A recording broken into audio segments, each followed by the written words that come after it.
Almost 80 COVID-19 patients have recovered at the Wihilas 1 Center in Bulacan.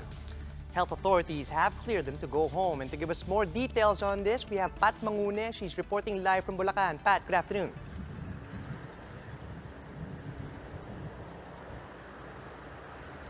Charles, the National Task Force COVID-19 held a send-off ceremony at the Wihilas 1 Center at the Philippine Arena here in Bocaue, Bulacan.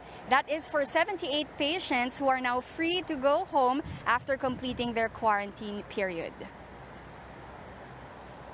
The group was composed of 75 OFWs and 3 officers of the Philippine Coast Guard who previously contracted the SARS-like disease but were all asymptomatic. This is the largest batch of OFWs that have been permitted to go home in a single day. They got their test results just this week. The health workers who took care of them cheered as each one of the migrant workers exited the facility. Their families also came to greet them and take them home. Others were provided with free bus rides to PTEX or NAIA, where they can catch a ride back to their hometowns. Most of the OFW said they flew into Manila last March, but they waited 2 months before they can finally go home. NTF COVID-19 Deputy Chief Implementer, Secretary Vince Dizon, assured that this time around, arriving OFWs will only stay at the government's isolation facilities for a maximum of 5 days if they test negative for the coronavirus. The country's testing capacity has improved to more than 40,000 tests per day now that there are 54 accredited COVID laboratories spread across the nation. Health workers under the Bureau of Quarantine, meanwhile, said that part of their job was to make their patients feel comfortable and not discriminated against.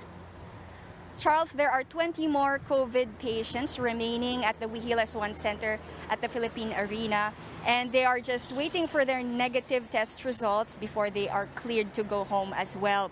The NTF and the Bureau of Quarantine assures the public that there's nothing to worry about from these OFWs who are returning home because they are no longer carriers of the virus.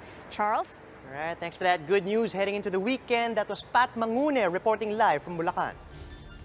Here are some other stories we are keeping our eyes on. The lower house passed on third and final reading the bill that allows President Duterte to move the opening of classes to later than August as the nation grapples with the coronavirus crisis. The start of the next school year will be based on the recommendations of the Education Department. Authorities arrested a Chinese national as well as 2 Filipinas in a drug bust in Bulacan on Thursday. Authorities seized over 5 billion pesos worth of shabu hidden inside 63 tin biscuit containers. And Barangay South Triangle in Quezon City is suspending operations starting today after 30 employees tested positive for COVID-19. The workers were immediately quarantined and they will also undergo tests for confirmation. For more updates, follow News 5, the Philippine Star, and Business World Online.